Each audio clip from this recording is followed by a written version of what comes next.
Since this year Indonesia and Cuba commemorate its 61st anniversary of diplomatic relations, it is inevitable to be reminded of the founding father of this country, Sukarno, head of the independence, one of the most important leaders of the non-aligned movement, and the first president of this outstanding country.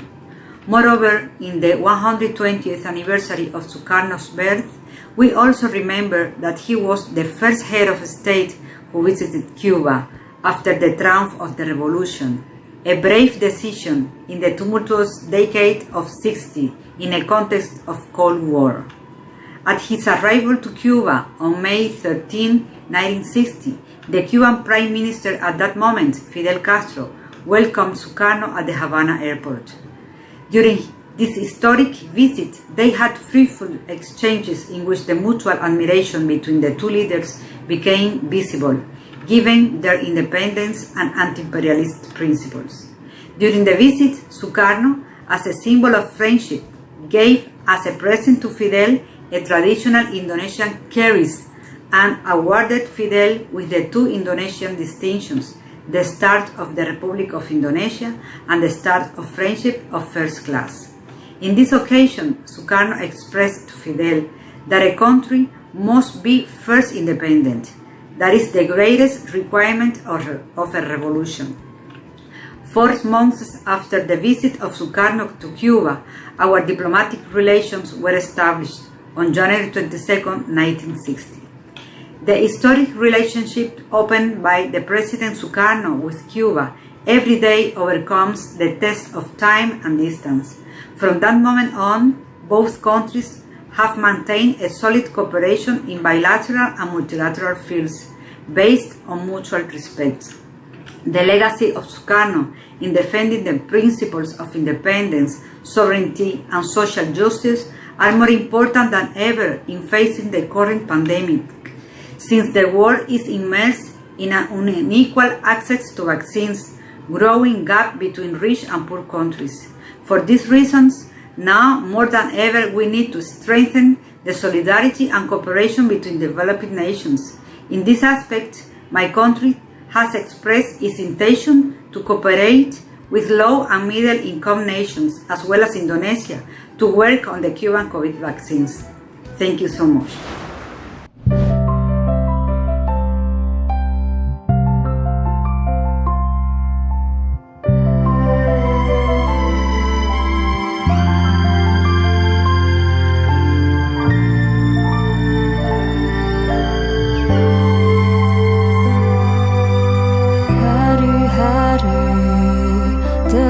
Berlalu tiada pernah berhenti.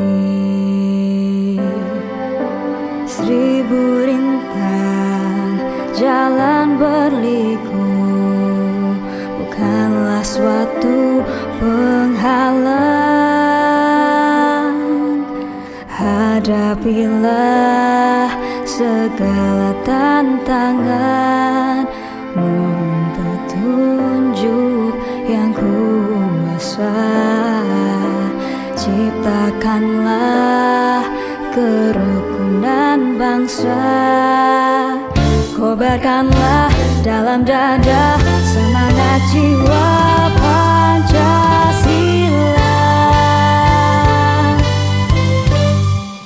Hidup tiada mungkin tanpa perjuangan, tanpa pengorbanan, mulia adanya.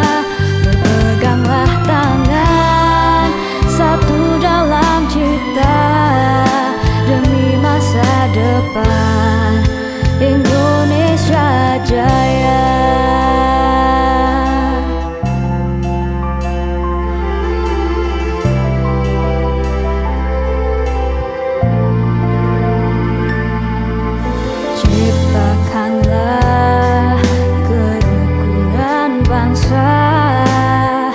Kobarkanlah dalam dada semangat jiwa Pancasila.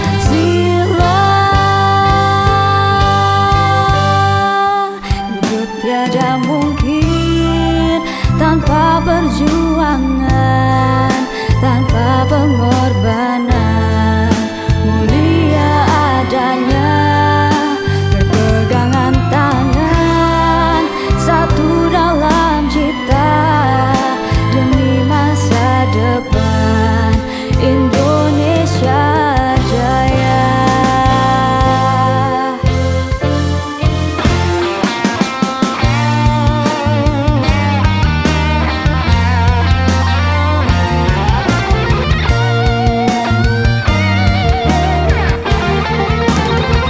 Tiada mungkin tanpa perjuangan, tanpa pengorbanan, mulia adanya berpeganglah tangan, satu dalam cinta demi masa depan Indonesia Jaya.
Assalamualaikum warahmatullahi wabarakatuh. Salam sejahtera.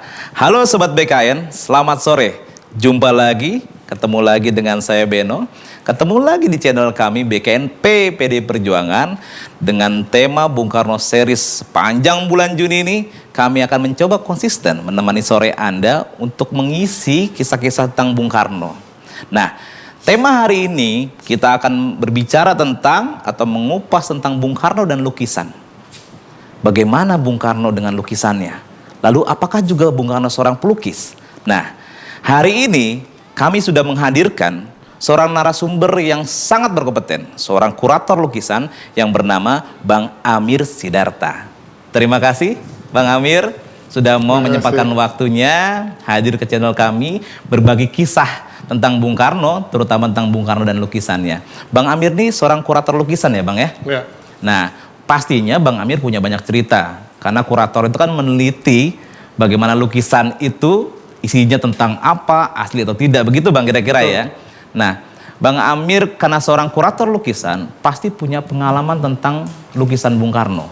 Mungkin Bang Amir bisa cerita kepada kami nih, sebetulnya Bung Karno dan lukisannya seperti apa sih? Kecintaan Bung Karno terhadap lukisan itu apa? Dan mungkin juga Bang Amir bisa cerita lukisan apa yang pernah Bang Amir teliti sebagai kurator. Silakan Bang Amir.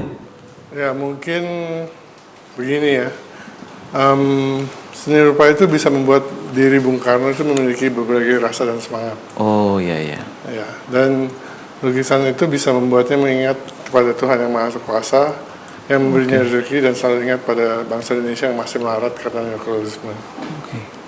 Sebagaimana diutarakannya tentang lukisan pengemis dan anaknya yang ditempatkan di ruang makan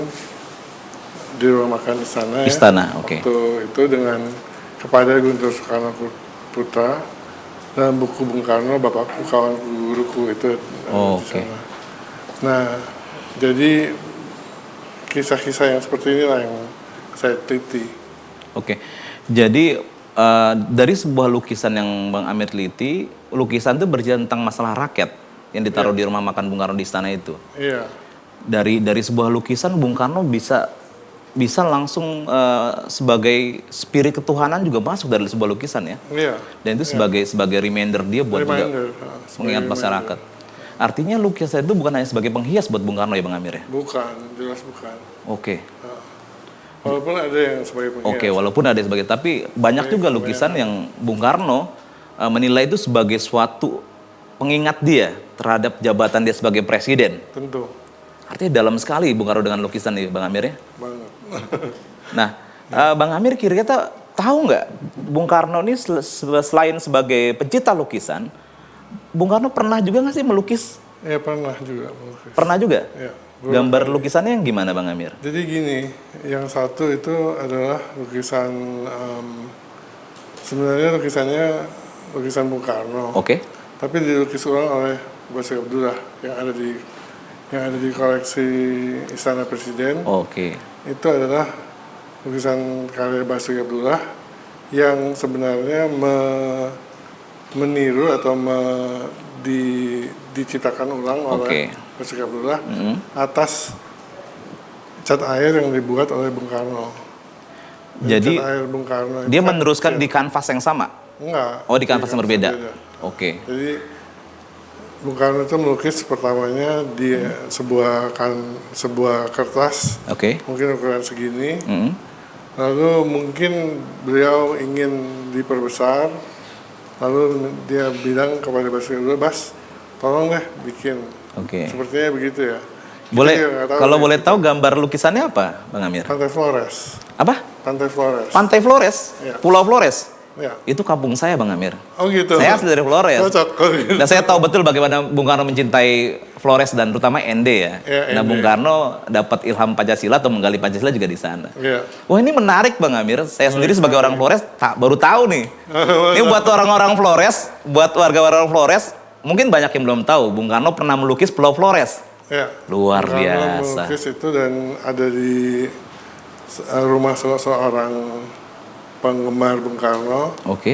Yang sekarang sudah meninggal, KRH Harjonegoro.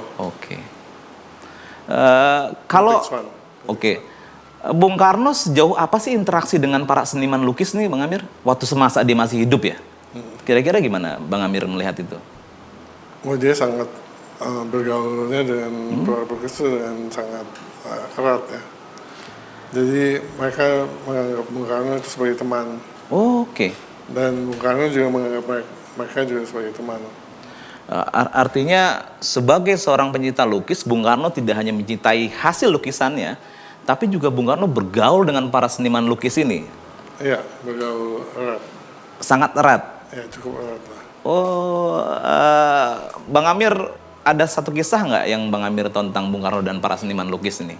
Misalnya ya, kalau dari segi misalnya ada lukisan tentang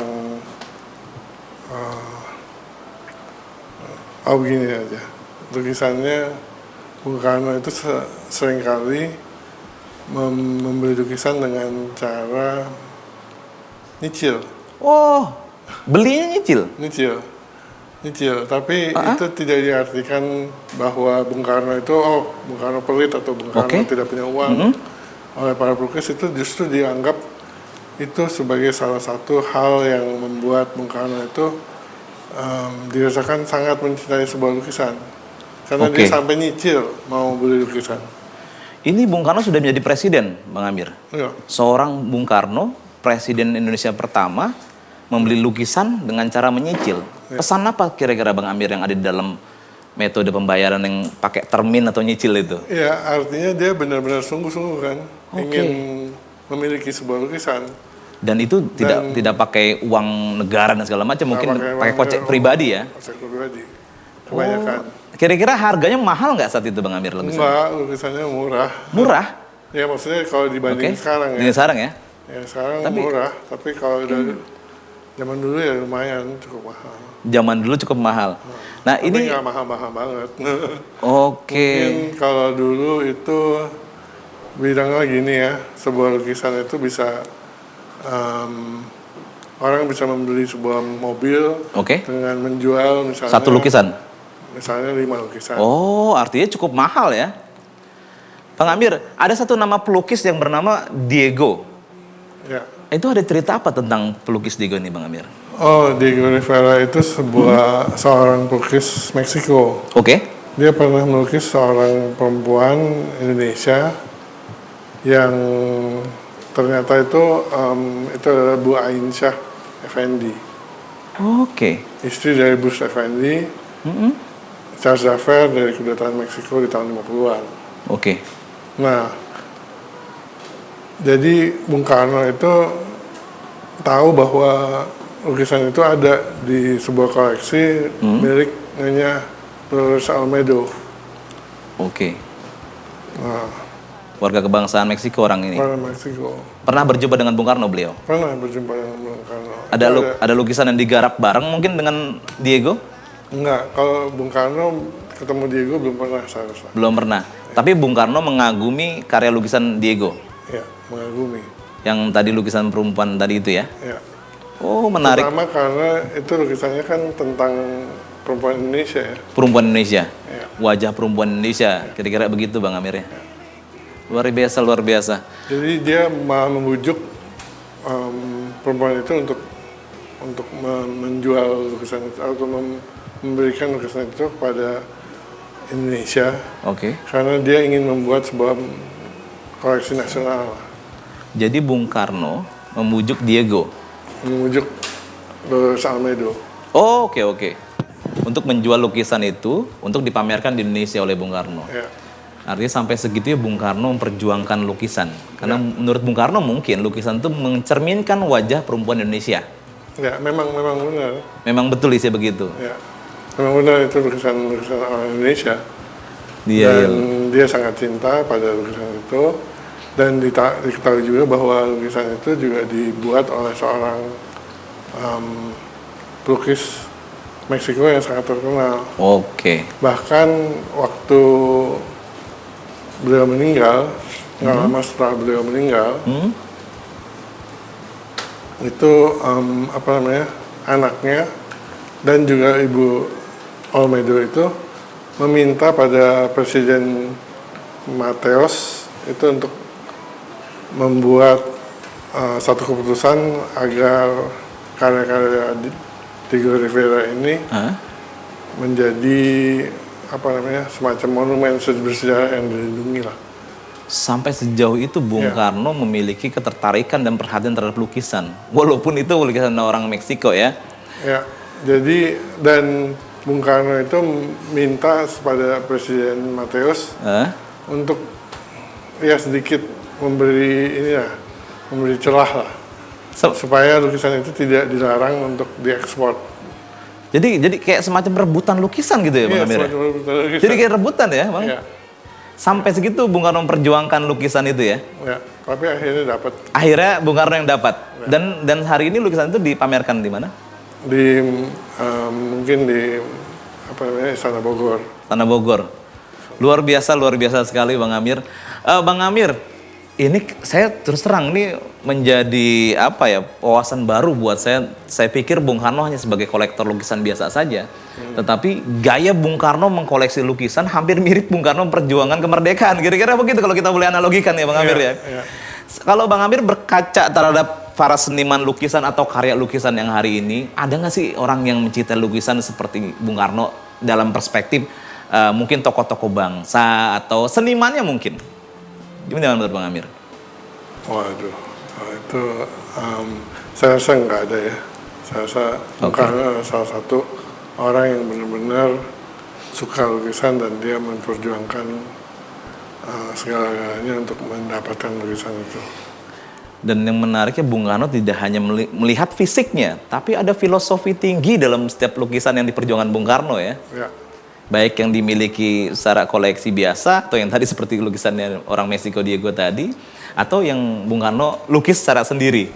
Ya. Salah satu Pulau Flores tadi. Pada saya merasa tersanjung. Ini informasi yang membuat saya sangat tersanjung Bang Amir. Ya. Bahwasanya Flores itu kan semacam ruang kemerdekaan bagi betul. Ada satu cerita yang pernah saya ketahui, ada lukisan memanah ya, yang Bung Karno punya ya. Ya. Ada story apa kira-kira Bang Amir dari lukisan mana itu? Oke, itu lukisan yang unik juga ya. Unik ya. Jadi lukisan itu sebenarnya sepertinya dilihat oleh Bung Karno pada pameran tanggal 8 Desember tahun 42. Oke. Yang diadakan di gedung di Gambir Barat nomor 2. Sekarang dekat sebelahnya apa ya? PMK ya. Kementerian PMK. Oh iya pemberdayaan. Nah, lukisan memanah itu sudah diulas dalam lukisan Sugiono yang judulnya Sareng 8 gambar 8 Desember di Majalah Panji Pustaka tahun tanggal 26 Desember 42.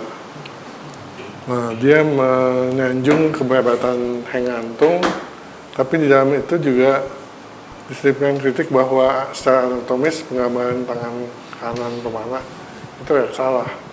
Oke. Jadi kan kalau orang melukis itu kan harus perfect ya. Iya. Jadi, nah itu ada yang salah. Dikoreksi oleh Bung Karno. Nah, Bung Karno itu bilang bahwa dia mau membeli lukisan itu, tapi dia mau ngomong dulu sama yang lukis. Oke. Lalu lukisan itu akhirnya diperbaiki dengan cara Bung Karno sendiri yang memperagakan. Oke. Harusnya gini nih. Oke. Dan akhirnya mungkin di sketsa dulu ya. Oke. Sketsanya udah benar baru dia mau. Artinya dilukis ulang atau diperbaiki? Diperbaiki saja. Dengan Bung Karno memperagakan sendiri. Ini lukis kalau mana kira-kira begini gitu ya. Gini. Sampai sedetail itu Bung Karno ya. Iya. Artinya dia melihat sudut pandang yang betul ya. Iya. Artinya hubungan humanis Bung Karno terhadap para pelukis nih gimana ceritanya sampai Bung Karno nih menganggap sebagai seniman lukis, artinya kan ada interaksi dan segala macam. Menurut Bang Amir atau cerita yang Bang Amir pernah ketahui itu humanisme seperti apa sih Bung Karno terhadap pelukis-pelukis ini? Oh ya sangat tinggi. Tinggi sekali. Seperti kerabat tadi Bang Amir bilang ya? Iya, seperti teman lah. Teman. Ya. Soeharto itu selalu bilang pada kami ya, waktu dulu ya, itu Bung Karno itu seorang yang benar-benar mengayomi para pelukis. Mengayomi? Ya. Artinya bahasa mengayomi ini total ya? Bahasa mengayomi artinya tidak hanya dia melihat saya butuh lukisan lalu Anda gambarkan buat saya. Enggak. Tidak sebatas konsumen itu ya, perspektifnya ya? Ya. Artinya Bung Karno mencoba menyelami ya? Ya, dan dia juga mencoba untuk mempertanyakan apa aja kebutuhan dari pelukis-pelukis itu.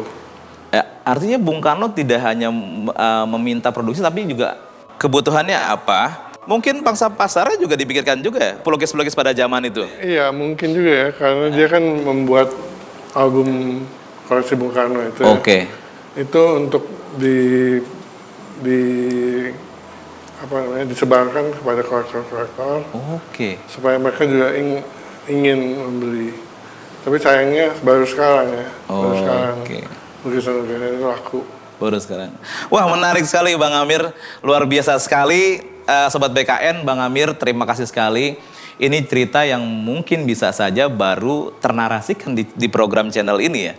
Karena saya juga tadinya nggak habis pikir kalau Bung Karno dengan lukisannya itu tidak hanya berbicara menikmati hasil karyanya. Tapi dari lukisan, Bung Karno juga menjadikan semacam spirit ketuhanan. Lalu menjadikan juga sebagai pengingat bahwa Bung Karno itu pemimpin dan dia harus memikirkan rakyat. Ya. Betul begitu Bang Amir ya. Terima kasih Bang Amir. Waktu yang pendek ini tapi padat sekali penjelasan Bang Amir tadi. Memberikan pesan histori yang sangat luar biasa. Saya pikir tidak banyak kita bisa dapatkan narasi histori seperti ini kalau bukan dari Bang Amir dan penggiat-penggiat lukisan yang lain. Terima kasih Bang Amir sudah hadir di channel kami. Mudah-mudahan Bang Amir sehat terus, panjang umur terus, dan bisa menginspirasi dengan cerita Bang Amir ke kami, Sobat Milenial di BKN, dan tentunya secara umum kepada masyarakat Indonesia. Ternyata seorang Bung Karno adalah pencipta lukisan sejati. Boleh saya katakan seperti itu ya. Karena dia tidak hanya menilai lukisan dari segi kualitasnya, tetapi dia juga menyelami pelaku seninya. Dia juga menjadikan pelukisan itu penuh dengan makna filosofis yang bisa kita pelajarin hari ini. Nah, pesan-pesan ini saya pikir bisa menjadi pesan baik untuk para pelaku seni saat ini dan juga pencipta seni lukis di Indonesia saat ini. Terima kasih Bang Amir sudah hadir bersama kami. Semoga kita bisa bertemu lagi di channel BKN dengan tema yang lainnya. Sobat BKN, terima kasih sudah menemani kami. Mudah-mudahan apa yang kami sajikan bersama Bang Amir Sidarta dengan tema Bung Karno dan lukisan bisa menjadi inspirasi buat teman-teman milenial, Sobat BKN dimanapun Anda berada. Terima kasih. Kita ketemu lagi dengan tema dan tayangan-tayangan Bung Karno series yang lainnya di waktu yang lain. Saya Beno, izin pamit. Wassalamualaikum warahmatullahi wabarakatuh. Salam sejahtera untuk kita semua. Merdeka!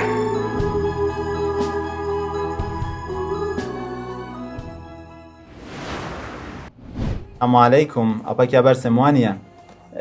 جناب آقای احمد سوکارنو از شخصیت‌های نامدار تاریخ سیاسی معاصر کشور اندونزی هستند که نام ایشون با وقایع مهم تاریخ سیاسی گره خورده. یکی از مهمترین این وقایع فعالیت‌های ضد استعماری و ضد امپریالیستی جناب آقای سوکارنوست که این فعالیت ها سالها ادامه داشت بر ضد استعمارگری هلند، بر ضد استعمارگری ژاپن، که در نهایت به اعلام استقلال کشور عزیز اندونزی منجر شد و این استعمار ستیزی و ضد امپریالیست بودن ایشون نام ایشون رو در اذهان مردم، خصوصا مردم کشور ایران که مردمی انقلابی و ضد استعمار و ضد امپریالیسم هستن جاودانه میکنه. پانچاسیلا یکی از دستاوردها و پیشنهادات جناب آقای سوکارنوست که به جامعه اندونزی وحدت بخشیده. همچنین نام جناب آقای احمد سوکارنو گره خورده با اتحادیه جنبش عدم تعهد و ایشون یکی از پایه‌گذاران و بنیانگذاران این اتحادیه هستند که کشورهایی که در دو بلوک شرق و غرب آمریکا و شوروی سابق نمی گنجیدند رو در بر میگیره. تریما کاسی.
Jakarta